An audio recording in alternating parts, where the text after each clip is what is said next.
Olá, pessoal, sejam todos muito bem-vindos ao nosso curso de formação discente e profissional para o enfrentamento do HIV/AIDS. Esse curso que é uma iniciativa da LACHIV, a nossa Liga Acadêmica de Combate ao HIV/AIDS, vinculada à Faculdade de Ciências da Saúde do Trairi, da UFRN. Então, esse curso ele terá um total de 8 módulos, né? E nesse primeiro módulo, nós vamos estar vendo, estudando, aprofundando sobre as características biológicas do vírus bem como o processo fisiopatológico da infecção pelo HIV. Então, sejam todos bem-vindos mais uma vez. Eu espero que todos tenham um ótimo aproveitamento desse nosso curso, tá bom?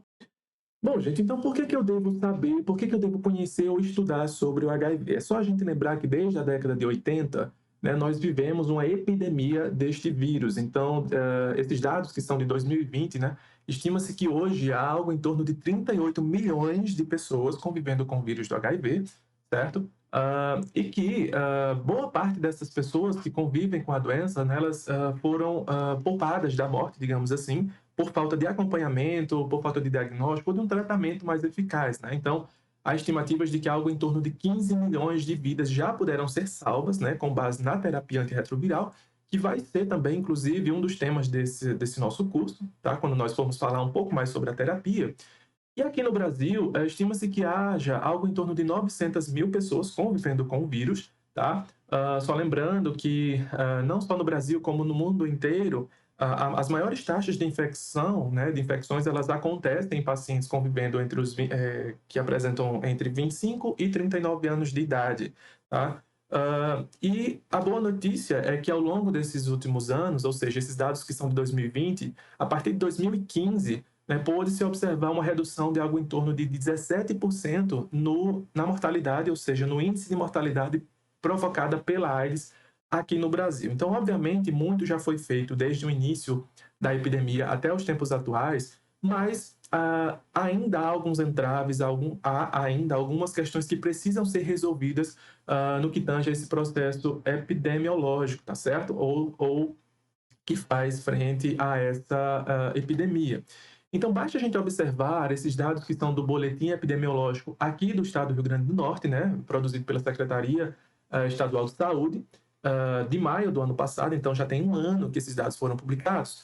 E os resultados desse boletim epidemiológico, inclusive, foram noticiados, né, num jornal de grande veiculação aqui no estado, que mostram o quê? Que casos de HIV/AIDS aumentam quase 40% no Rio Grande do Norte e que o RN lidera o ranking de detecção de HIV e mortalidade por AIDS no Nordeste. Então, nós convivendo no ano de 2023, né, falar ainda que o RN, o nosso estado, ele ainda lidera, inclusive na mortalidade por AIDS, na nossa região, no nosso estado e bem como na região do Nordeste, é algo ainda muito preocupante e algo que precisa ser revisto. Então, só para a gente ter um pouco mais de noção sobre isso, né? O estado do RN registrou um incremento de 23%, ou quase 24%, na taxa de detecção de AIDS em 10 anos, ou seja, entre 2011 e 2021. Enquanto que a taxa na média brasileira enquanto que a média brasileira para essa mesma taxa foi reduzida em 26%, quase 27%, ou seja, enquanto que a taxa de detecção de AIDS, ou seja, nós estamos falando de mortalidade, né? Ou seja, da doença propriamente dita, enquanto que no Brasil a taxa de detecção de AIDS reduziu em quase 27%, aqui no nosso estado, no estado do Rio Grande do Norte, houve um aumento de quase 24%, portanto, caminhando na contramão a nível de Brasil. Nesse mesmo período, foi registrado um aumento de quase 18% na mortalidade por AIDS no estado do RN. E já no território brasileiro, houve uma queda de 25%, mais uma vez demonstrando que nós estamos na contramão, né, deixando de fazer a nossa parte aqui no estado do Rio Grande do Norte, quando o assunto é combate ao HIV/AIDS. E no RN também houve um aumento de 74% no número de gestantes infectadas pelo HIV nos últimos 10 anos. Então, temos sim um problema sério ocorrendo aqui no nosso estado, que inclusive nos destaca a nível de Nordeste como ocupando uma péssima posição em relação ao combate do HIV/AIDS. Então, diante desses dados, muito ainda precisa ser feito e começar pela conscientização da doença, reforçar as políticas de testagem, né? Reforçar as políticas de prevenção, profilaxia são de bastante importância e nós, quanto profissionais da área da saúde, temos esse dever de estarmos atentos, né, e vigilantes, e levando as devidas informações ao público de uma forma geral para tentar reverter um pouco dessa situação no nosso estado, tá bom, pessoal? Bom, então, nós temos que o HIV, como sendo o principal não, mas o agente etiológico, né, da doença, da AIDS, e se não cuidada, né, a doença, a infecção pelo vírus do HIV, pode acabar evoluindo para a síndrome da imunodeficiência humana, que seria, de fato, a vertente mais prejudicial do processo infeccioso pelo vírus do HIV, né? E a AIDS, ela tem como principal consequência o enfraquecimento do sistema imunológico do paciente, que leva aí ao surgimento de doenças oportunistas que acabam ceifando a vida desses pacientes, ok, pessoal? Vamos lá, então vamos apresentar hoje algumas características gerais dos vírus, tá? E depois vamos focar um pouquinho mais em relação ao vírus do HIV. Então, como se sabe, os vírus eles são parasitas intracelulares que são obrigatórios e que, por esta condição, eles precisam se desenvolver, né, a sua atividade dentro de alguma célula.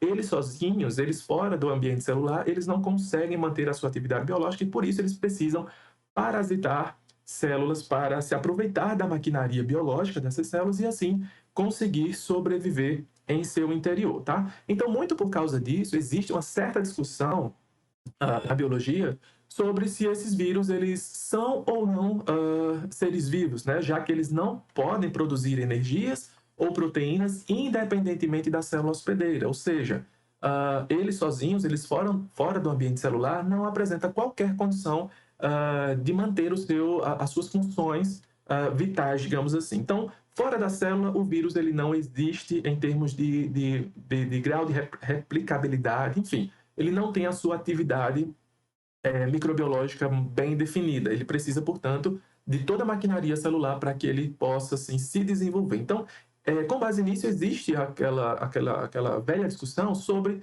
se o vírus é um ser vivo ou não. Né? Alguns defendem que sim, porque ele é passível de evolução, sofre mutações, possui material genético, é capaz de se reproduzir, né? Desde que no interior da célula.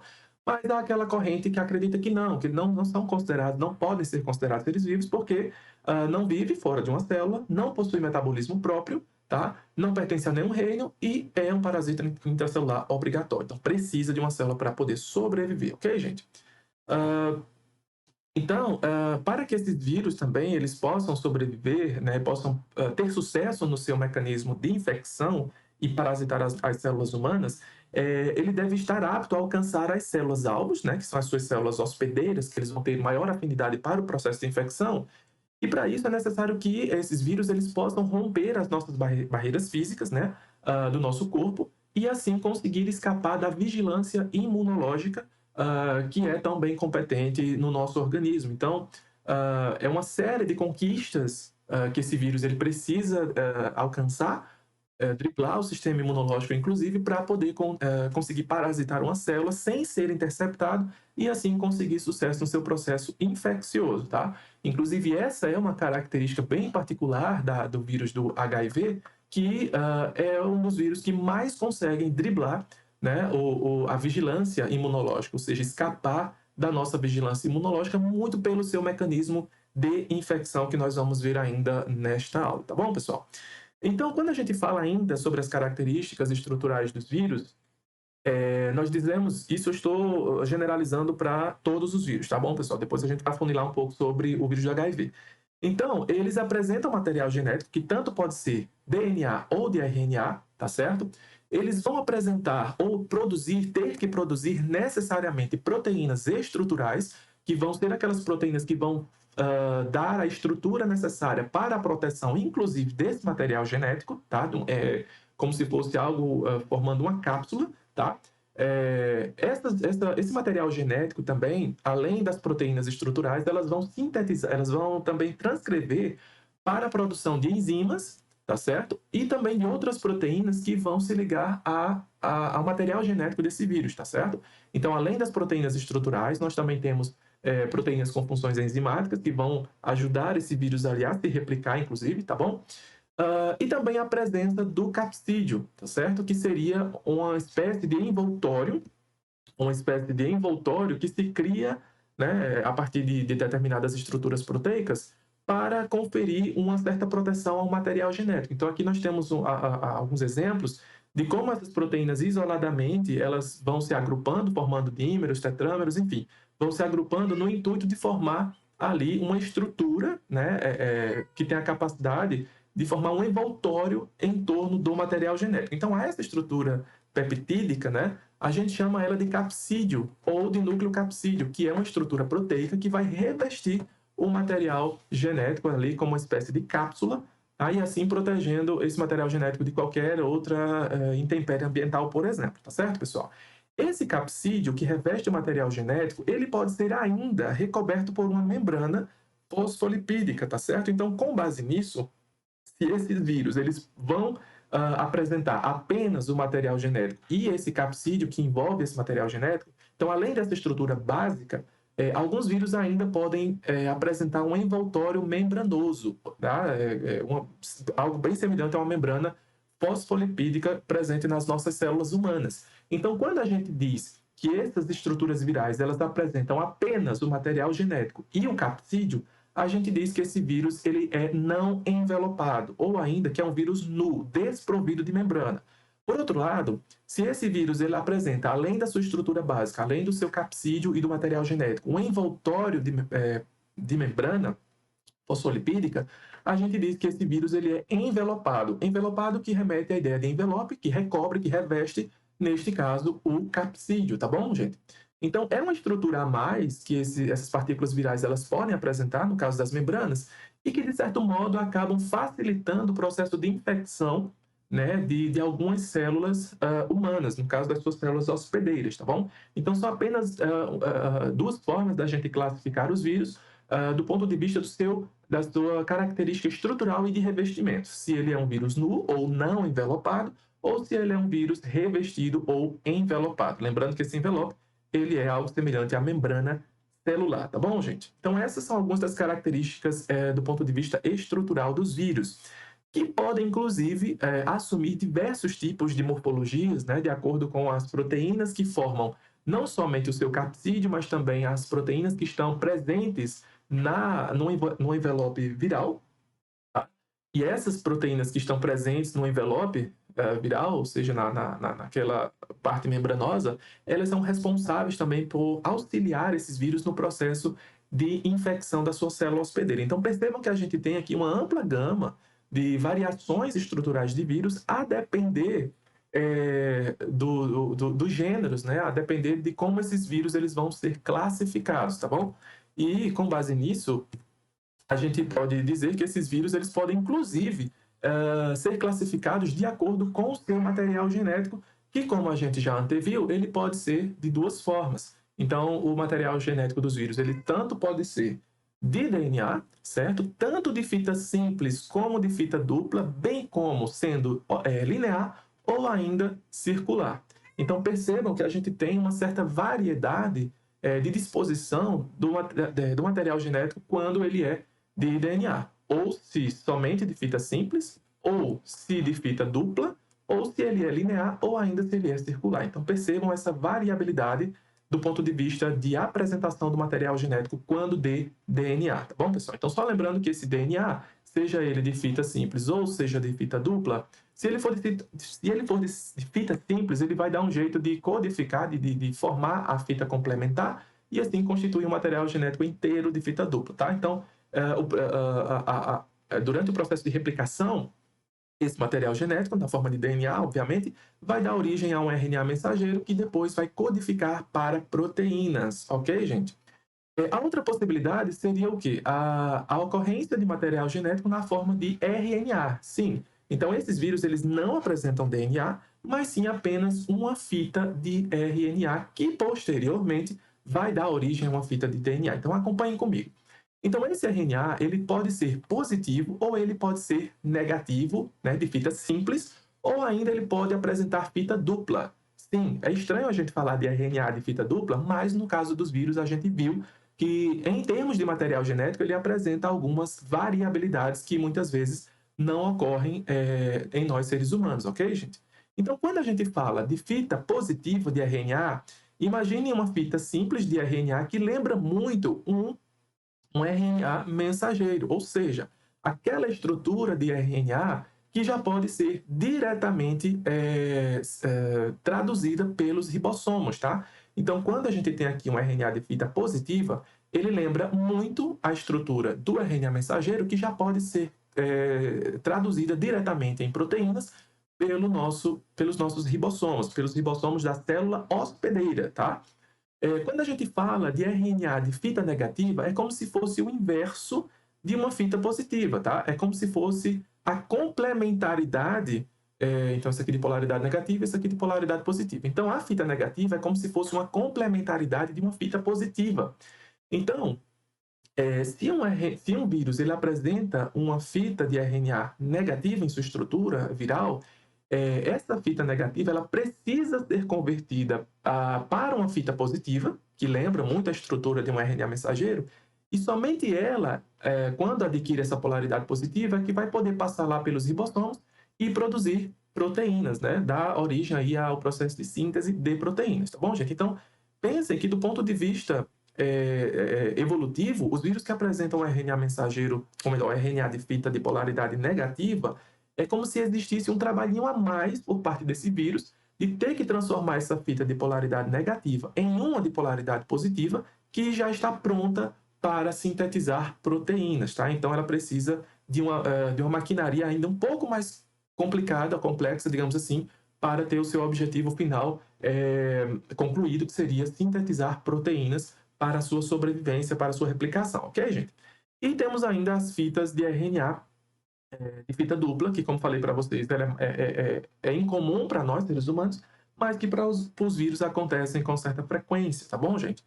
E o mais inusitado de tudo isso seria o tipo de RNA, seria os vírus que apresentam um tipo específico de RNA, tá certo? Que são os retrovírus. Essa é uma característica muito interessante e que é aqui dentro dos retrovírus que o HIV ele vem a se encaixar, certo? Então, o tipo de material genético que o vírus do HIV ele vai apresentar é desse tipo aqui, gente, onde ele apresenta uma fita de polaridade positiva, certo? Percebam aqui a corzinha azul que faz referência à fita de polaridade positiva. E esse RNA, olha que curioso, essa fita de RNA positiva, em vez dela dar origem diretamente, né, a proteínas através através da tradução direta nos ribossomos, então, em vez de haver essa síntese direta, né, a tradução direta do RNA para a síntese de proteínas, esse RNA positivo, de fita positiva, ele vai dar origem a um DNA complementar e só depois esse DNA ele vai ser transcrito, mais uma vez, para RNA mensageiro, certo? E só então a síntese de proteínas. Então é um passo a passo um pouco mais complicado e que nós vamos ainda ver com mais detalhes sobre isso quando formos falar especificamente sobre o HIV, tá bom, gente? Então veja só. Então, com base no tamanho dos vírus, com base na sua morfologia, no tipo de material genético, se de DNA ou RNA, ou ainda de acordo com as suas formas de replicação, nós podemos classificar os vírus, né, dessas diferentes formas. Então, se vírus de DNA, se envelopados e se de capsídeo descoberto, portanto, os vírus pelados, nus, né, eles se classificam dessas formas. Né? Então, temos determinados grupos de vírus se encaixando aqui de acordo com essas características, tá? Genéticas e morfológicas. Aqui do outro lado nós teríamos o quê? Vários tipos de vírus, né, ou de grupos virais que se classificam como sendo vírus de RNA, tá bom? Se ainda esse RNA ele é de fita positiva, vírus nus, pelados ou envelopados. Se são vírus de RNA de polaridade negativa, envelopados, ou ainda vírus de RNA duplo, né, ou seja, com fita de polaridade positiva e negativa, e ainda os vírus de RNA de polaridade positiva, que produzem DNA a partir desse RNA, e que são vírus envelopados, e que nesta classe a gente só tem os retrovírus, né, que é a classe de vírus onde o HIV ele está inserido, ok, gente? Então, para a gente entrar agora, de fato, sobre o vírus do HIV, o vírus da imunodeficiência humana, certo? Que dá origem, a sua sigla HIV, é um vírus que pertence à família dos retrovírus, tá? Então, a família retrovirida abarca aí algumas subfamílias, né, que a gente conhece como sendo zoncovirina, lentivirina e os espumavirina, ou seja, a subfamília oncovirina ela vai dar origem a alguns vírus que têm potencial oncológico, ou seja, de transformar as células hospedeiras em potenciais células transformadas para a malignidade, ou seja, desenvolvimento de câncer. Tá? Então, esses vírus da subfamília oncovirina, eles têm essa capacidade de transformar as células infectadas, né, transformar para o ponto de vista maligno, ou seja, para o desenvolvimento do câncer. Então, nós temos aqui, como representantes dessa subfamília, os famosos vírus do HTLV, né, que são os primos distantes, ou não muito distantes, na verdade, do vírus do HIV, que são os representantes da subfamília dos lentivirinas, tá? Esse termo lente, ele faz referência a questão de que é um vírus que ele se propaga, ele se desenvolve, na verdade, em sua célula hospedeira de forma mais lenta, de forma mais branda, quando comparada ao seu primo da subfamília oncovirina, tá certo, pessoal? Então, nós temos aí, pertencente à família dos retrovírus, da subfamília lentivirina, os vírus do HIV 1 e 2, tá certo? E os espumovirinas são uma subfamília pertencente à família dos retrovírus, que são um pouco menos estudados, tá certo? E que tem essa característica de tornar as suas células infectadas com aspecto espumoso ou esponjoso, tá? Mas aqui o que de fato nos importa, nos interessa, é justamente saber e reconhecer que os vírus do HIV, que existem de dois tipos, né? O HIV1 e o HIV2, eles pertencem à família retrovírus dentro da subfamília dos lentivírus, ok, pessoal? Então, feito esse panorama, vamos a algumas curiosidades, inclusive, acerca do HIV. Então, quanto à sua origem, quando tudo surgiu, ou como tudo surgiu, a hipótese mais aceita hoje, e a que faz mais sentido, seria a hipótese de que o HIV, o vírus do HIV, ele é consequência, né, de uma série de mutações que aconteceu no vírus da imunodeficiência símil, ou seja, aqueles vírus que infectam, na verdade, alguns símios, alguns primatas, tá bom? Alguns animais, e que essas infecções nesses animais por esse vírus símio, ele não confere assim para esse animal tantos prejuízos, tá? Então, da mesma forma que o vírus do HIV, o vírus da imunodeficiência de símios, o CIV, ele também é um retrovírus, né? E que ele evoluiu, entre aspas, né, através de acúmulo de várias mutações, e se tornou o que hoje a gente conhece como sendo o vírus do HIV. Então, esse aqui é uma imagem alusiva ao CIV, tá bom? O vírus da imunodeficiência símil, que deu origem, portanto, ao vírus do HIV há muitos anos atrás. Então, esse vírus, o vírus da imunodeficiência símia, está presente em chimpanzés, em macacos, mangabei, em gorilas, tá? De forma natural e inofensiva, ou seja, não desenvolvem doenças nesses animais. Então, falei para vocês que existem dois tipos de HIV, tanto o HIV do tipo 1, né? O HIV do tipo 1 e o HIV do tipo 2, certo? Então, os estudos genéticos, inclusive, mostram que o HIV do tipo 1, ele provavelmente surgiu, né, a partir do CIV que infectavam chimpanzés, tá? Enquanto que o HIV do tipo 2, ele surgiu a partir do CIV que infectava macacos mangabei, tá bom, pessoal? Então, os estudos genéticos, eles apontam para esse tipo de associação entre o surgimento do HIV do tipo 1 e do tipo 2, tá bom? Então, houve transferência para humanos, né, desses vírus CIV mutados, que posteriormente deu origem ao HIV, a partir da manipulação desses macacos que estavam infectados, né? Então, é só a gente fazer uma associação que determinadas tribos africanas, né, há muitos anos atrás, eles tinham o costume de se alimentar desses animais, de chimpanzés, de primatas, né, enfim, de macacos.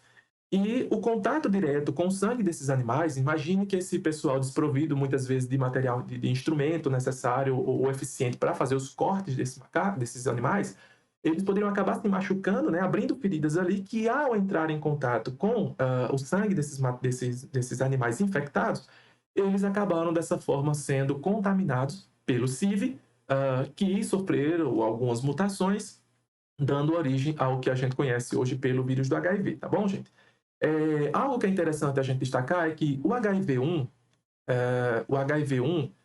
ele surgiu num contexto diferente do HIV-2. Então, primeiramente, acredita-se que as primeiras infecções elas ocorreram, né, com o vírus do HIV-1, e o HIV-2 ele veio depois, a partir da exposição por outros animais, por outros grupos de pessoas, inclusive, mas que no final das contas acabaram levando ao surgimento desses dois tipos de vírus, mas que compartilham, obviamente, informações genéticas muito semelhantes, tá bom? E hoje, as maiores taxas de infecções fazem referência ao HIV do tipo 1. Mais de 90%, quase a totalidade dos casos de infecções pelo HIV no mundo, dizem respeito à infecção pelo HIV do tipo 1, tá bom, pessoal? Então, a gente sabe que os estudos genéticos mostram, né, que existem vários subgrupos dos vírus do HIV, tanto do tipo 1 como do tipo 2, como vocês podem ver aqui, MNO, e tem um P também, que seria um outro subtipo, tá? Mas isso não interessa muito para a gente.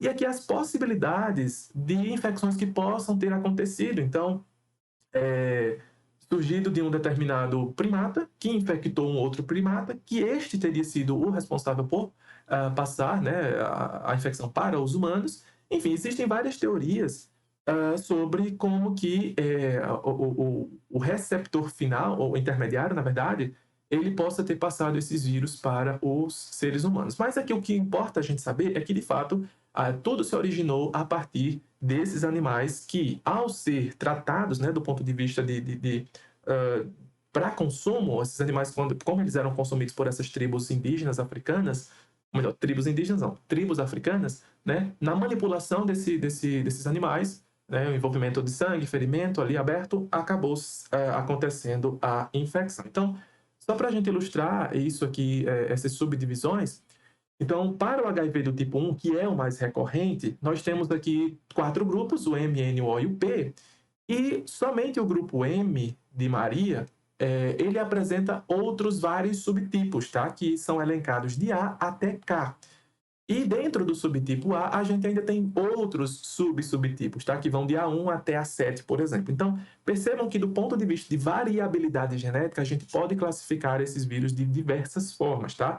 Mas para a gente, para o nosso conhecimento, assim, o que é mais importante saber é que mais de 97% das infecções, portanto a grande maioria dos casos de infecção por HIV se dá por HIV do grupo M, tá certo? Então, somente os HIV do grupo M, eles correspondem a algo em torno de 97% das infecções observadas no mundo, ok, pessoal? Então, as projeções matemáticas, né, de acordo com os dados genéticos, dos estudos genéticos que foram feitos, eles remetem ao ano de 1930 ou algo em torno disso, né, como sendo o período em que houve a transição do vírus do SIV para o HIV, ou seja, quando o vírus do HIV de fato surgiu a partir do acúmulo de mutações do SIV, tá bom? Então, teria surgido muito provavelmente nessa época, nessa década de 30, ok, pessoal? E depois disso, obviamente, isso foi passado, né, transmitido para os seres humanos. Então, só para a gente ter noção na escala do tempo, então as projeções indicam que a década de 30, né, ela foi quando surgiu aí a mutação, ou foi quando o HIV de fato ele passou a existir a partir do SIV. E os primeiros casos de infecções foram relatadas nos Estados Unidos, e a primeira aparição ali em 1981. Então, em 1981, nós tivemos aí o primeiro caso sendo surgindo, né? E o paciente ele foi diagnosticado com uma pneumonia, certo? Causada por esse agente microbiológico, ou a pneumocistites, e era uma doença incomum. Esse paciente ele não apresentava assim tantas não tinha condições de desenvolver essa pneumonia de acordo com as condições sociais, enfim, de acordo com as condições com que esse paciente vivia, ele não tinha plenas condições de desenvolver esse tipo de pneumonia, ao menos até que se relacionou que o caso dessa pneumonia, que não era assim tão recorrente, né, ela foi devida a um grau de imunodeficiência provocada, tá certo?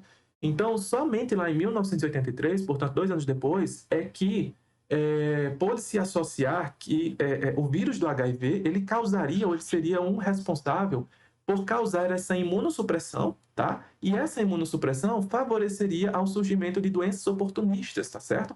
Então, pôde-se observar que esse paciente que teve essa pneumonia lá atrás, ele estava infectado pelo vírus do HIV e que, por isso, isso muito causado pela imunossupressão provocada pelo vírus, tá bom? Então, eis o primeiro caso de HIV registrado no mundo lá em 1981, alguns anos depois, inclusive, né, do surgimento, digamos assim, das primeiras partículas virais do HIV.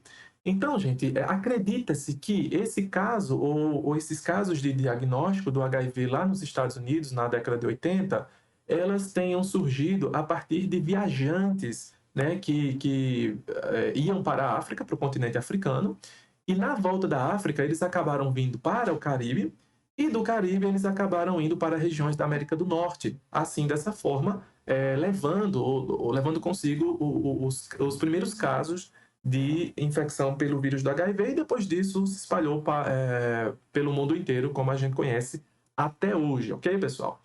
Então, quando a gente para observar as características estruturais do vírus do HIV, a gente começa a perceber, a enxergar que o vírus do HIV ele é um vírus bastante diferenciado quando se compara aos demais tipos de vírus, tá? Ele tem algumas particularidades que é inerente apenas à família dos retrovírus, né? E inclusive esse termo retrovírus tem uma explicação de por que ele se chama assim, tá? Então aqui apresento para vocês o que seria o esboço estrutural do vírus do HIV, tá certo? Então, como a gente já falou, é um vírus pertencente à família dos retrovírus, tá? E retro, porque esses vírus eles apresentam uma enzima, eles possuem uma enzima que já vem no pacote viral. Essas enzimas elas não precisam ser produzidas pela célula do hospedeiro, elas já vêm, né, lá integrada no pacote viral, associada ao material genético, que é a transcriptase reversa. A função dela a gente vai falar um pouquinho melhor já já, ok? Então, o material genético desse vírus, como a gente já falou, eles apresentam uma fita simples de RNA, certo? De polaridade positiva. Então, lá no capsídeo desse vírus, nós temos dois representantes, né? Duas moléculas de RNA de polaridade positiva, ou seja, seria aqueles RNAs que lembram já a estrutura de um RNA mensageiro, ou seja, ele já poderia diretamente passar pelos ribossomos para ali dar origem a estruturas proteicas, mas isso não acontece, tá bom, pessoal? Então, esse material genético ele é revestido por um capsídeo, tá? São um conjunto de estruturas proteicas que se reúnem para proteger o material genético, e por fora nós temos ainda um conteúdo envelopado, certo? Uma membrana lipídica que reveste todo esse arcabouço estrutural proteico, ok, gente? Então, vejam só, a gente vai ver que esse material genético do vírus, em um dado momento, ele acaba sendo incorporado, ele acaba sendo inserido junto ao material genético do hospedeiro. Mas, Rômulo, como assim? Como é que um RNA do vírus vai ser inserido no DNA do paciente, né? Da célula do paciente infectado? RNA não insere em DNA, então como é que isso acontece? Tudo isso, gente, é graças à ação dessa enzima aqui, a transcriptase reversa. Ela é quem vai fazer todo esse papel e a gente já vai entender melhor como que isso acontece, tá bom? Então, só para a gente ter um pouco de noção acerca do material genético desse vírus, né? Então, nós temos um RNA mensageiro, aliás, um RNA de polaridade positiva, que contém ali no seu... cujas informações que são trazidas ali nessas sequências, né? Ela é um genoma relativamente simples, tá? É um genoma que, basicamente, ele vai codificar para 3 conjuntos de proteínas, né, que são 3 regiões do genoma aqui, chamadas de GAG, POL e ENV, né, que vão dar origem aí a proteínas bastante interessantes, proteínas bastante necessárias para o desenvolvimento desse vírus, desenvolvimento e replicação viral, tá bom? E que a gente pode ver com maiores detalhes aqui. Não vou entrar no mérito de toda a região genômica do vírus do HIV, mas vou destacar aqui apenas algumas porções que são importantes, que são aquelas 3 regiões que eu já falei para vocês. A região GAG, a região POL e a região ENV. Então, lembrando que isso aqui é um esboço do que seria o genoma do vírus do HIV, né? O que é que existe de informação genética ali no material genético do vírus para que ele possa codificar proteínas que lhe sirvam, né, para proporcionar, inclusive, o processo de infecção. Então, vamos lá. Essa região GAG, ela é responsável por codificar para a produção de proteínas que estão relacionadas à matriz, ou melhor, que estão relacionadas ali à inserção dessas proteínas no envelope viral. Então, se a gente observar aqui, a gente vê que temos o envelope, né, viral, que é uma membrana lipídica, e inserida nessa membrana, a gente tem várias proteínas, que é o que a gente chama de espículas proteicas. Agora, durante a pandemia pelo Covid, isso ficou bem claro, né? As espículas do vírus, do coronavírus, que inclusive dá essa ideia de corona, de coroa, enfim, que caracteriza bem aquele vírus lá. Então, aqui no HIV, a gente também tem a presença dessas proteínas, né? Dessas espículas, inseridas nessa membrana externa, tá? Desse envelopamento. Então, quem dá origem a essas proteínas, né, são justamente...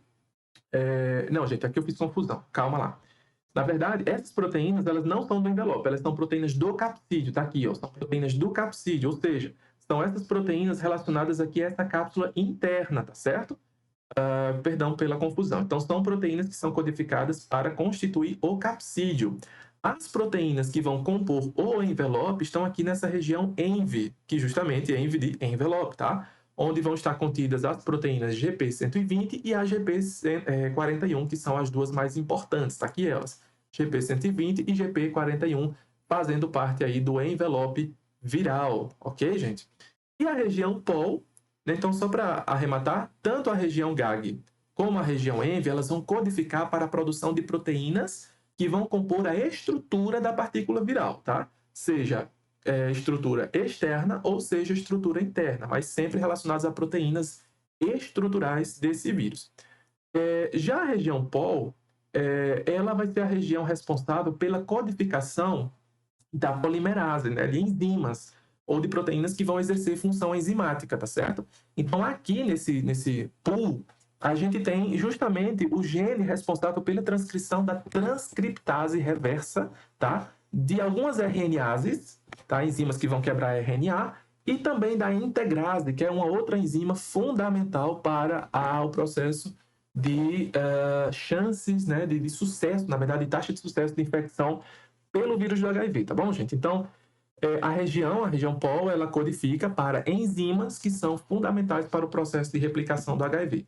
Gente, uma coisa que é importante a gente destacar é que a maioria desses genes, por exemplo, o gene GAG, ele codifica para uma grande proteína, certo? Faz de conta que isso aqui é uma proteína, que é uma poliproteína, como a gente chama. Depois, essa proteína ela vai ser processada e dar origem a diferentes proteínas, tá? Vai dar origem a outros fragmentos, né, digamos assim.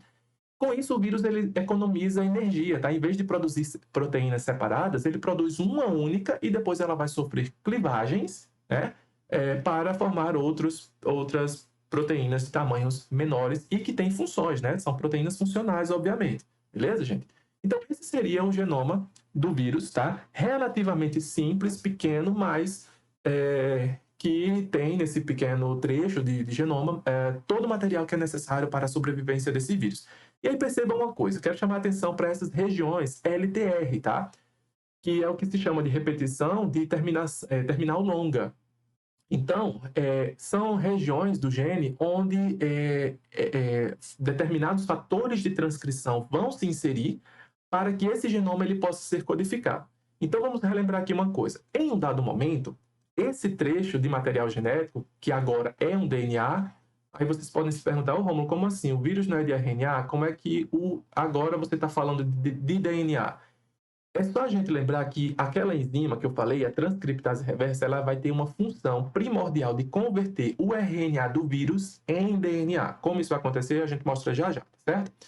Então, uma vez que esse RNA viral ele foi convertido em DNA, então esse trecho do genoma ele vai ser inserido lá no material genético do paciente, da célula do hospedeiro. E uma vez chegando lá, quando os fatores de transcrição gênicos se inserem nessas regiões LTR, aí é hora desse genoma que ele ser transcrito, é hora desse genoma ser ativado e a maquinaria celular da célula do hospedeiro produzir a síntese de todas essas proteínas que vão ser úteis aí para o desenvolvimento e replicação viral, ok, gente? A gente vai explicar isso aqui melhor em outras figuras e vocês vão entender, tá bom? Mas só para destacar que essas regiões LTRs são as regiões onde os fatores de transcrição vão se ligar para dar início ao processo de codificação de todos esses genes, tá bom? E assim produzindo as proteínas necessárias, ok? Então, quando a gente fala da atividade da transcriptase reversa, eu falei para vocês que o vírus do HIV, ele vem com 2 cópias de RNA viral de polaridade positiva, tá? Só lembrando que esse RNA de polaridade positiva, ele já poderia diretamente ser transcrito, né? Ou melhor, traduzido lá pelos ribossomos, formando as proteínas necessárias. No entanto, isso não acontece, porque do ponto de vista de parasitismo, a natureza, digamos assim, se encarregou de aperfeiçoar esse mecanismo de infecção pelo HIV, tá? E que caracteriza ele como sendo um retrovírus, tá certo? Então, em vez de codificar esse RNA para a produção de proteínas diretamente, a natureza se encarregou de converter esse RNA em um DNA, certo? Então, quem faz essa conversão é a enzima transcriptase reversa, que já vem embutida na partícula viral.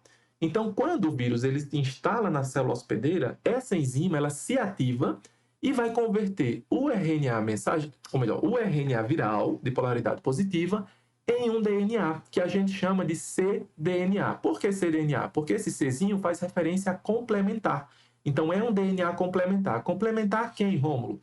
Se eu tenho aqui uma fita de RNA, certo? De polaridade positiva, essa enzima, ela vai preencher essa fita de RNA, certo? Aliás, ela vai usar ela como molde, essa fita de RNA como molde, para promover uma primeira fita de DNA, tá? Então, aqui nós temos um DNA complementar à fita de RNA que veio lá do vírus. E aí, depois, uma vez formada essa fita de cDNA, né, que no caso seria o DNA complementar, a outra enzima vem, outra polimerase vem e complementa essa fita, tá certo? Então, agora nós temos uma fita dupla de DNA complementar que foi feita a partir de uma sequência de RNA que veio lá do vírus, tá bom, gente? Deu para entender? Então, é dessa forma que a transcriptase reversa, juntamente com outras polimerases, elas vão converter o RNA viral de polaridade positiva em uma dupla fita de DNA viral, ok, gente? Então, uma vez que isso acontece, uma vez que isso aconteceu com sucesso, nós temos agora um DNA complementar viral formado. Isso tudo acontece no citoplasma, tá, gente? No citosol da célula. Então, só depois, esse DNA viral ele é transferido para o núcleo da célula e só então essa outra enzima chamada de integrase, o que uma integrase faz? Ela integra. Integra quem, Rômulo? Aonde? Essa partícula, tá? Ou melhor, essa sequência genética do vírus, ele vai ser incorporado lá junto ao DNA do hospedeiro. Percebam que antes a gente tinha somente o genoma da célula hospedeira, agora com o DNA viral integrado. Então, aquele genoma que a gente mostrou, ele está agora inserido no material genético da célula hospedeira e ele agora vai passar a ser transcrito tal como todos os genes das células do hospedeiro. Então, essa é a jogada da infecção do HIV, ou uma das jogadas, né? Porque é um dos mecanismos que conferem a esse vírus uma excelente estratégia do ponto de vista infeccioso. Então, percebam só uma coisa e me acompanhe. Então, em vez de esse vírus produzir proteínas diretamente através da tradução desse RNA viral, que poderia simplesmente acontecer, a natureza, o processo evolutivo se encarregou de, em vez de fazer a síntese proteica diretamente, ela preferiu converter esse RNA em um DNA e esse DNA agora vai estar presente lá no genoma da célula hospedeira. Então, isso confere muito mais vantagem ao vírus, né, do ponto de vista evolutivo, para que esse vírus ele consiga sobreviver, né, muito mais facilmente na célula do hospedeiro, agora já que ele tem o seu genoma integrado ao genoma da célula hospedeira, tá bom, gente? Então, quando os genes da célula hospedeira forem ser transcritos, a do vírus do HIV também vai ser transcrito pela mesma maquinaria envolvida nesse processo da célula hospedeira, tá? Então, assim, esse vírus ele ganha bastante em termos de sobrevivência nessa célula. Então, esse DNA da célula, junto com o DNA viral, dá origem ao que a gente chama de provírus, ou seja, é o vírus agora ativo no interior da célula. Por que ativo? Porque agora os genes desse vírus, os genes do genoma viral, vai poder agora ser codificado e produzir as proteínas necessárias para que o vírus se torne ativo, beleza, gente? Então vamos lá. A gente já viu como é que é a estrutura do vírus de HIV, já vimos como é o seu genoma, de que tipo é, como que acontece a inserção do genoma do vírus na célula hospedeira. Agora vamos falar um pouco sobre as células hospedeiras. Quem são, né? Quem são as células, quais são as células que o vírus do HIV ele infecta e por quê, tá?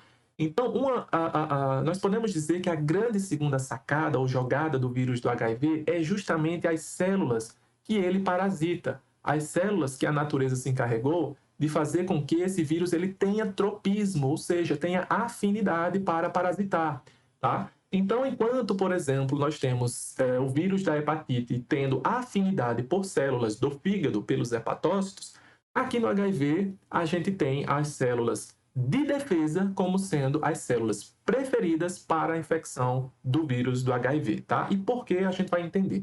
Então, nós podemos destacar os linfócitos, principalmente da classe CD4, monócitos e macrófagos como sendo as células receptoras para a infecção do vírus do HIV. Para quem não está lembrado, para quem não está ambientado com essas células, é só a gente lembrar que são células do nosso sistema de defesa, né, e que fazem parte das células sanguíneas. Então, aqui nós temos uma amostra do que seriam as células do sangue, né, as células vermelhas, as hemácias, tá?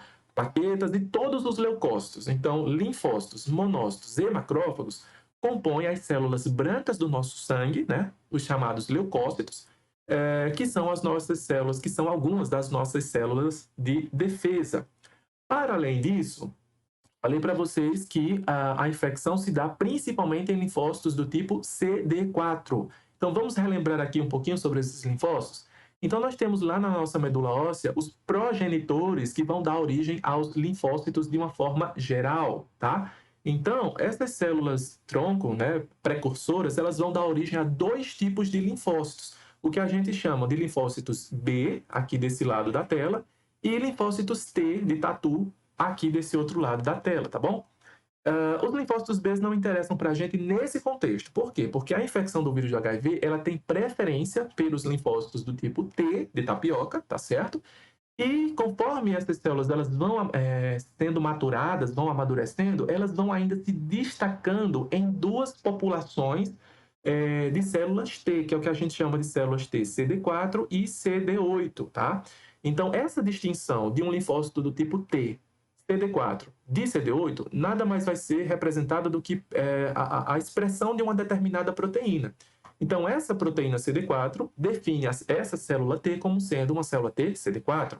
Já a expressão de um outro tipo de proteína, né, nessa célula T, vai dar origem a ela a um outro subtipo de linfócito T, que seria o CD8. Mas, no caso da infecção pelo HIV, só nos interessa saber que a célula T CD4 é a preferida para a infecção do vírus do HIV, tá certo? E existe uma resposta para isso, que nós vamos ver na sequência.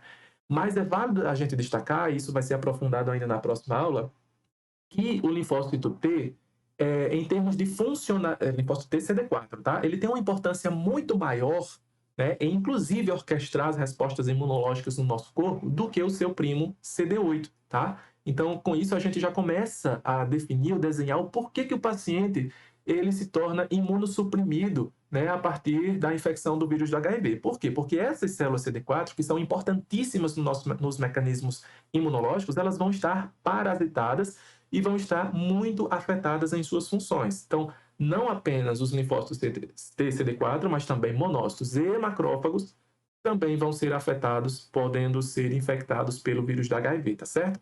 Então, quando a gente pensa, por exemplo, em macrófagos, a gente tem macrófagos fora do tecido sanguíneo. O linfócito sempre vai estar ali junto do tecido sanguíneo passeando, mas em alguns momentos eles podem sair do sangue para os tecidos, para inclusive controlar infecções. Já os macrófagos, não, eles são residentes de tecidos mesmo, fora do sangue, e lá eles podem se infectar tranquilamente. Então, por exemplo, se a gente pensar em macrófagos que existem lá no sistema nervoso central, tá? Células do sistema nervoso central podem ser infectadas, os macrófagos residentes desse tecido podem ser infectadas, né, levando a um desdobramento da doença, né, do HIV, provocada pelo HIV, que seria o afetamento, né, do sistema nervoso central a longo prazo, em decorrência da infecção de macrófagos lá nesse órgão, lá nesse tecido. Beleza, gente? Então, feita essa revisão, né, sobre quais são as células hospedeiras que podem ser infectadas pelo vírus do HIV, vamos entender como é que isso agora passa a acontecer, como é que isso acontece durante o processo de infecção ou de replicação viral, tá bom? Então, aqui nessa porção superior da figura, nós temos a representação esquemática do vírus do HIV, tá certo? O seu envelope, aqui representado em azul, e as duas fitas de RNA que esse vírus ele traz consigo. Então, aqui nós temos aquela proteína, né, que seria essa representação aqui, agora ilustrada de melhor forma, AGP41 e AGP120. Esse GP significa glicoproteína, tá? Então, a glicoproteína 41 e a glicoproteína 120. Elas duas são as responsáveis pelo reconhecimento, né, do vírus pela célula hospedeira. Então, aqui neste caso, a gente tem uma célula T de tapioca do tipo CD4, tá certo? Então, só vejam, nós temos uma célula T, um linfócito T, expressando o receptor CD4, que caracteriza essa célula T como sendo CD4, e essa proteína CD4, ela será reconhecida pela GB120, ou seja, pela glicoproteína viral. Então, esse reconhecimento acontecendo entre a GB120 e o CD4, que seria o seu receptor, promove, né, ou direciona as partículas virais a infectarem essas células que expressam o receptor CD4. Por isso que essas células imunológicas, elas têm essa afinidade, ou na verdade é o contrário. Por isso que o vírus do HIV tem afinidade por essas células imunológicas, porque todas elas, linfócitos TCD4, monócitos e macrófagos, vão expressar esse tipo de receptor que pode ser reconhecido pela proteína viral da sua membrana, tá? Então, a GP120, ao interagir com o CD4, promove ali a primeira interação, acontece ali o primeiro contato do vírus com a célula, tá? Mas isso não é tudo, isso não é suficientemente para provocar o processo de infecção. Porque esse reconhecimento da GP120 pelo CD4, da célula hospedeira, ela não é suficientemente para fazer com que esse vírus ele penetre na célula, tá? Então, existe um outro correceptor, ou seja, um receptor auxiliar nessas células hospedeiras, que elas sim vão definir o processo de infecção ou vão definir a taxa de sucesso de infecção do vírus na célula hospedeira, tá? E que correceptor seria esse? Justamente esse receptor de quimiocina, tá bom? Que é uma proteína bastante utilizada e difundida aí no processo imunológico ou inflamatório, tá bom? E ela recebe um nome, seria o CCR5, que é um receptor de quimiocina R5, tá bom? Então, gente, uma vez que acontece a interação do ou melhor, do GP120 com o CD4, essa interação vai provocar uma mudança da conformação do CD4 de forma a aproximar essa partícula viral para junto desse receptor de quimiocina. E agora, o GP41 mais próximo do receptor de quimiocina, eles vão poder interagir entre si e, com isso, induzir o processo de infecção, como a gente pode ver melhor nessa figura. Então, vejam. Aqui mostra todo o processo de replicação do vírus. Então, vamos começar pelo começo aqui, que é justamente onde a gente parou do slide anterior. Então, o GP120 vai interagir com o CD4, tá bom? Há ali, nessa primeira interação, a mudança da conformação, e aqui está o CCR5, tá? O correceptor. Essa interação de GP120 com o CD4 vai promover uma mudança da conformação desse complexo proteico, ao ponto de aproximar a partícula viral do correceptor CCR5. Então, quando isso acontece, o GP41, que antes estava um pouquinho mais escondido, agora ele tem acesso ao CCR5. E somente quando acontece esse acesso do CCR5 com o GP41 é que o vírus, é que a partícula viral consegue agora interagir com a membrana da célula hospedeira e com isso se difundir para o seu interior, tá? Então é só lembrar que essa membrana que envolve o vírus do HIV, ela é semelhante, né, no aspecto estrutural à membrana da célula hospedeira. Então ela se funde membrana com membrana e o capsídeo contendo o material genético do vírus do HIV, ele é incorporado para o interior da célula hospedeira. Então está aqui o genoma de RNA do vírus do HIV sendo lançado no citosol, tá? E junto com esse RNA, nós temos o quê? Nós temos aquela enzima transcriptase reversa que também já vem embutida na partícula viral. Então, vejam só, agora nós temos RNA viral disponível no citosol, além da transcriptase reversa. Então, o que é que ela vai fazer primeiramente? Converter esse RNA em DNA, que é justamente aquele cDNA, que é o DNA complementar, mediado ou viabilizado pela ação da transcriptase reversa, tá bom? Depois de um tempo, esse DNA, esse cDNA que foi produzido no citosol, ele é incorporado lá no material genético da célula hospedeira, como vocês podem ver aqui, né? E quem faz esse processo é a famosa integrase. É uma enzima que vai integrar o material genético viral ao material genético da célula hospedeira lá no núcleo. Beleza, gente? Então, uma coisa que é importante a gente destacar é que o vírus ele assume duas formas principais: a latente e a forma ativa, tá certo? A forma latente é quando nós temos esse material genético sendo incorporado, do vírus no caso, sendo incorporado no material genético do hospedeiro, e ele ainda não foi ativado, ou seja, ele não consegue ainda transcrever, né, esses genes para a produção de proteínas virais. Então, quando isso acontece, a gente diz que esse vírus ele está... Opa, isso não existe não. Ele está latente, tá? O vírus está adormecido, ele ainda não está ativo. No entanto, quando esse material genético, esse trecho do material genético, ele passa a ser ativo, aí sim ele começa a produzir as proteínas virais, para que depois, né, uma vez que essas proteínas virais elas podem ser produzidas, sintetizadas, aí sim elas vão dar origem às partículas virais, que vão montar aí novas partículas virais, beleza? Mas quando que fatores estão relacionados a esse processo de ativação do material genético viral? Então vejam só e olha que coisa inusitada, gente. O vírus ele só se torna ativo, de fato, quando a sua sequência gênica ela pode ser transcrita e assim produzir proteínas, tá bom? A partir do processo de transcrição, seguido de tradução. Então, quando a célula inflamatória, é só a gente lembrar que essa célula se trata de um linfócito TCD4.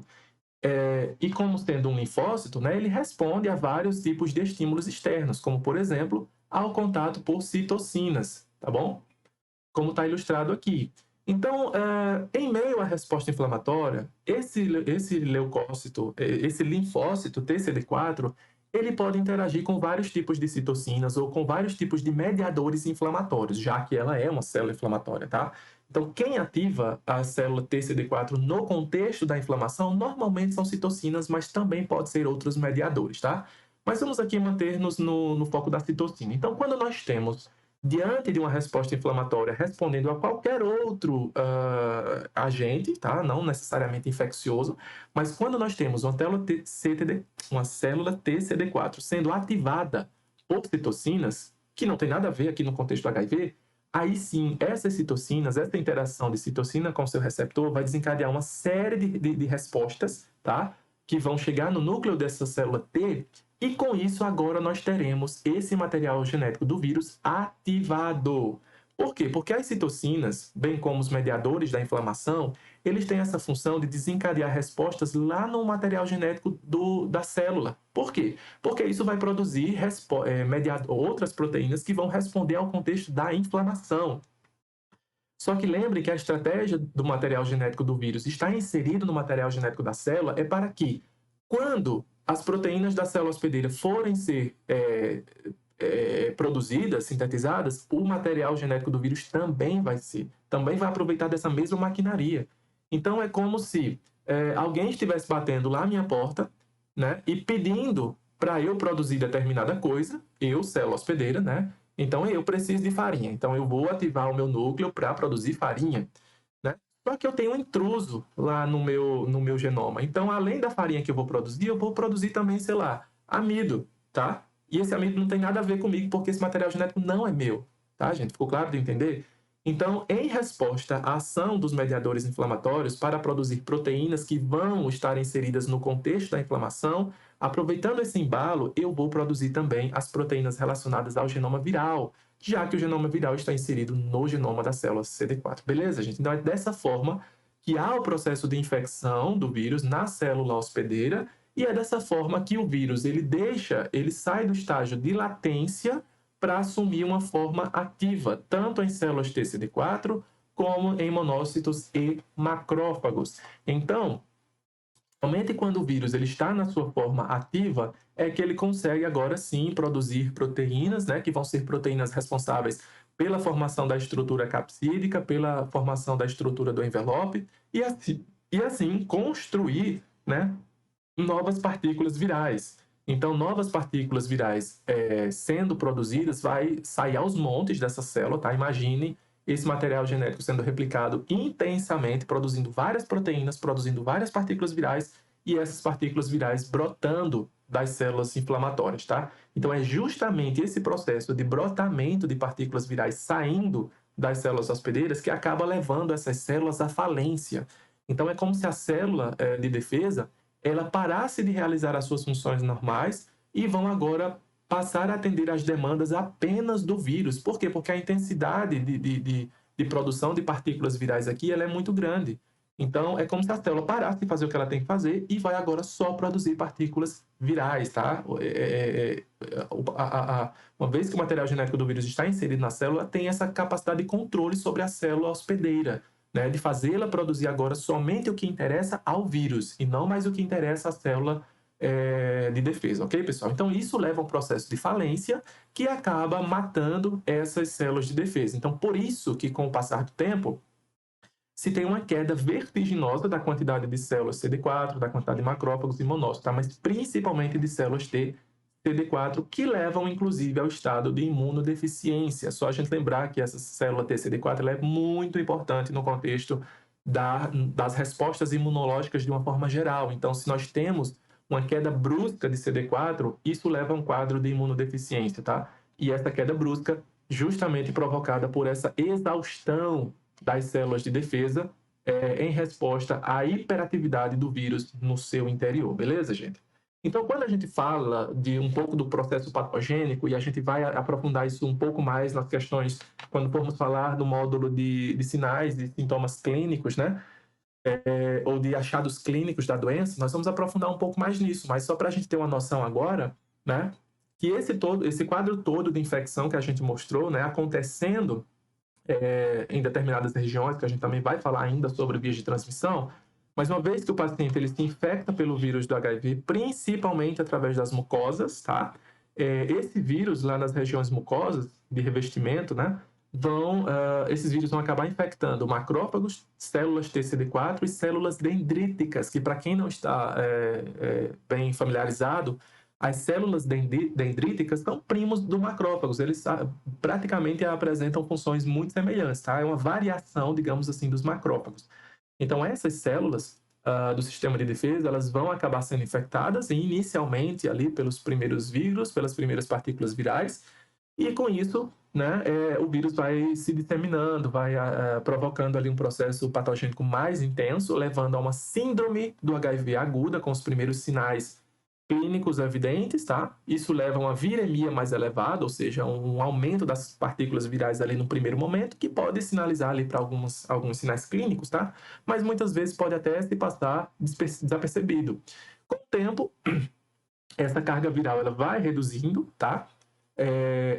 Onde o estado, para um estado onde o paciente se encontra assintomático, e depois, se não houver o devido diagnóstico e tratamento, essa doença ela vai evoluindo, né? Até que novamente o paciente tem um quadro de viremia bastante elevado, e dessa vez é irreversível, tá? Essa viremia elevada lá no estágio mais final não tem mais como ser desfeita, e é quando o paciente entra na síndrome da imunodeficiência grave, né? A famosa AIDS, beleza, gente? Então, além das questões de imunodeficiência provocada pelo vírus, a gente ainda tem a afetação do sistema nervoso central, como eu falei para vocês, causando demência, né, no paciente, provocada aí pelo processo de infecção do HIV a longo prazo, beleza? Então, esse processo ele é lento, percebam que desde o momento inicial da infecção até a provocação da AIDS leva alguns anos. Por isso que esse vírus ele pertence à subfamília dos lentivírus. Por quê? Porque até que ele desencadeie o processo patológico maior, né, que seria a AIDS, isso leva alguns anos, felizmente, tá bom, gente? Felizmente para aqueles que são portadores. Em um dos sinais clínicos, um dos primeiros achados clínicos nesse processo de inflamação, ou melhor, nesse processo da síndrome aguda, né? Quando nós temos essa primeira elevação da viremia, são os linfonodos palpáveis, né? Ou a percepção de linfonodos palpáveis. Por quê? Porque quando acontece esse processo de infecção inicial, né? É lá nos linfonodos onde essas células de defesa elas vão proliferar em maior quantidade, né? Só que agora esses linfócitos amplamente infectados, eles vão tentar aumentar em quantidade para tentar conter aquele vírus, o que não acontece com sucesso, e a consequência é justamente o aumento desses órgãos, né, que contêm ali várias células CD4 no seu interior, né, levando a esse quadro de linfonodos aumentados ou elevados, que são algo semelhante àquelas ínguas que a gente percebe, né, não só na região cervical, mas na região axilar e de virilhas, inguinal, quando o paciente ele está respondendo ali a algum processo infeccioso, tá bom, gente? Então, esse seria o mecanismo patogênico que a gente vai aprofundar ainda muito mais em outras ocasiões, em outra aula, tá? Então, só para a gente finalizar esse processo patogênico, a gente observa, né, aí no início, acompanhe comigo esse quadro, que ele é bem interessante. Aqui nessa linha amarela, a gente vê a evolução do vírus. Nesse tom de roxo, azul mais escuro, a gente vê a quantidade de células TCD4. E aqui, nesse azulzinho mais claro, a quantidade de anticorpos anti-HIV1 que são produzidas em resposta à infecção, tá bom? Então, a doença ela se classifica em 3 estágios, 1, 2 e 3. Nesse primeiro estágio, é o estágio agudo da doença, né, inicial. Quando a gente tem, após o período de infecção, ali nos primeiros dias, tá? Ou, aliás, nos primeiros meses, a gente tem uma elevação muito grande, vertiginosa da quantidade de vírus. Então, percebam que do zero, né? Ou seja, antes não havia vírus, ele vai até ali a escala dos milhares de cópias que são produzidas ali desse vírus no interior das células, tá bom? Ao passo que isso acontece, ou seja, ao passo que acontece a elevação da quantidade de vírus, tá, nas células de hospedeiro, a quantidade de linfócitos TCD4 parasitada, ela diminui. Por quê? Porque a elevação do vírus está justamente atrelada à morte, à exaustão das células TCD4, tá bom? Só que chega um momento em alguns meses ali depois do processo infeccioso, que a viremia ela diminui, ou seja, a atividade viral lá nas células de defesa ela diminui. Né? Por quê? Porque o vírus já conseguiu estabelecer a sua infecção. Né? O processo já está estabelecido, então não precisa mais levar a célula à exaustão constante para que o vírus continue parasitando. Não, o vírus já está lá, então de lá ele não vai sair. Então, há uma redução vertiginosa, né, da atividade viral ali naquela célula T, CD4 principalmente. Quando há uma diminuição vertiginosa da produção de vírus, aí há um certo alívio em relação à recuperação da quantidade de linfócitos TCD4. Então, percebam que nesse mesmo momento em que a atividade viral ela reduz, há um incremento ali novamente da quantidade de células TCD4, né? Uma leve recuperação.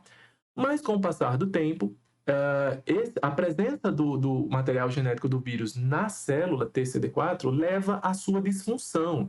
Então, a célula TCD4 ela já não vai mais passar a responder como antes, porque agora eu tenho ali no seu interior um material genético intruso que, inclusive, impede que essa célula desempenhe as suas funções normais. Tá? Então, com o tempo, há uma queda da atividade dessa célula TCD4, da sua função, de sua produção, tá? E quando essa queda ela chega em níveis muito drásticos, como por exemplo, antes o normal seria o quê? Encontrar em torno de 1.000 a 1.100 células TCD4 por milímetro cúbico de sangue. Então, quando essa quantidade de células cai de em torno de 1.000 e 1.100 para em torno de 200 células TCD4 por milímetro cúbico de sangue, aí começa a se estabelecer o que a gente chama de AIDS, tá? Então, clinicamente falando, a AIDS ela só se desenvolve quando o nível de células TCD4 baixa né, para uma quantidade em torno de 200 células por milímetro cúbico de sangue. Então, é nessa faixa, né, quando o paciente ele se torna aí imunossuprimido, ok, pessoal? Ou seja, a quantidade de células TCD4 já não é mais suficiente para proteger ali o paciente e ele passa agora a desenvolver ou responder a infecções oportunistas, tá bom?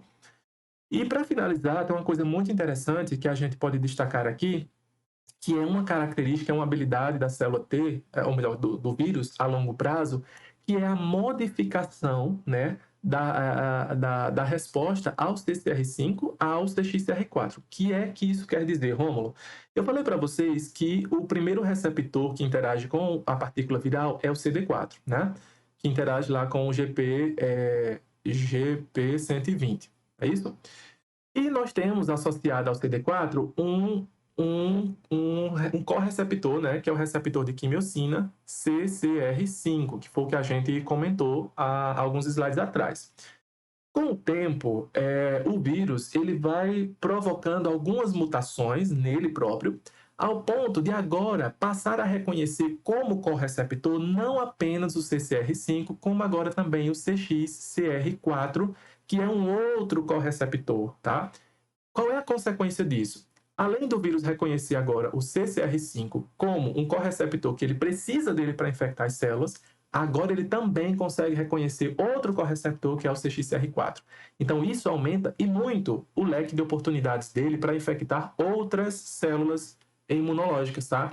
Então ele agora não depende somente do CCR5 para infectar a célula, mas também pode contar com a participação do CXCR4, que é um outro receptor de quimiocina, tá? Então, isso eleva e muito o grau de infecção desse vírus nas células imunes, tá? Então, quando o vírus adquire esse estágio, ou seja, quando ele adquire essa mutação, que passa agora a reconhecer também o CXCR4, é quando a doença ela evolui de forma muito mais intensa, muito mais brusca, levando aí ao desenvolvimento mais rápido da AIDS, tá bom, gente? Da imunodeficiência adquirida. Beleza, gente? E algo que é interessante a gente destacar também nessa questão do CXR5 é que existe algumas populações, sobretudo populações brancas europeias, né, que eles têm mutação nesse receptor CCR5, tá? Estima-se que algo em torno de 1% da população europeia branca, ela tenha mutação nesse receptor ou nesse correceptor do CCR5. E o que é que isso representa, né? A mutação do CCR5 leva a uma deficiência desse receptor, tá? Deficiência em que sentido? Ele já não funciona mais como deveria. Então, se ele não funciona como deveria, o vírus de HIV ele não consegue mais reconhecer o CCR5 como sendo o correceptor necessário para a sua infecção. Então, a gente diz que esses pacientes que têm mutação no CCR5, eles são protegidos naturalmente para a infecção pelo HIV. Por quê? Porque o HIV precisa do CCR5 para infectar a célula definitivamente.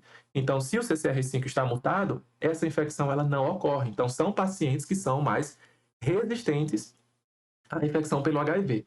Então, os casos de cura que existe hoje relatados na literatura em relação ao HIV são justamente, a maioria deles são pacientes que tiveram câncer, principalmente leucemias, tá? E um dos tratamentos da leucemias e a cura é justamente o transplante de medula óssea. Então, o paciente, ele remove toda a sua medula, e lá na medula está cheio de HIV parasitando as células de defesa, as precursoras, tá? Então, ele remove a medula do paciente para receber uma nova. Só que essa nova medula que o paciente recebe, normalmente, ou pode acontecer dessas células CD4, os precursores das células CD4, elas serem mutadas para o CCR5, tá? Então, se as precursoras dos linfócitos T CD4 elas vão apresentar mutação para CCR5, então essas células de defesa elas se tornam resistentes à infecção pelo HIV. Né? Porque por mais que tenha se removido a medula do paciente lá com leucemia, mas os vírus ainda continuam lá em outros tecidos. Então, pode ser que esses vírus agindo lá nos outros tecidos, em algum momento fossem querer infectar as novas células da medula, só que elas não conseguem porque o CCR5 está mutado. Então, dessa forma se desenvolve as curas para o HIV nessas circunstâncias, tá? O paciente ele precisa receber um transplante de medula, onde os precursores das células T, elas possam ter mutação no CCR5. Então, quando se descobriu isso, quando se descobriu que a mutação no CCR5 ela pode causar resistência à infecção pelo HIV, então isso passou a ser objeto de estudo, né? Então, algumas formas de causar naturalmente, né, ou sem grandes prejuízos à mutação para o CCR5 seria uma forma alternativa, né, de combate, digamos assim, ao processo infeccioso, beleza, gente? Bom, então com isso a gente encerra essa nossa aula, esse nosso primeiro módulo, tá? E na próxima aula nós vamos ver o perfil da resposta imunológica do hospedeiro frente à infecção pelo HIV, ou seja, uma vez infectado, como é que a resposta imunológica ela vai acontecer, tá bom? Como é que o corpo ele responde, do ponto de vista imunologicamente falando, à infecção pelo HIV, tá bom, gente? Então, se você ficou com alguma dúvida em relação a tudo que foi colocado aqui, você pode nos enviar, entrar em contato conosco, tá certo? Através do e-mail, se quiser mandar um texto. Só lembra de lá no assunto do e-mail você colocar esclarecimento, curso de formação, para a gente identificar facilmente, né? Que se trata de uma dúvida relacionada ao curso, ou ainda, se você não nos segue, nos siga lá no Instagram, no nosso perfil lachive_facisa, e lá, se você preferir, pode nos enviar um áudio, né, para explicar melhor a sua dúvida, o seu questionamento, tá bom, gente? Então, com isso, nós encerramos por hoje e até a nossa próxima aula.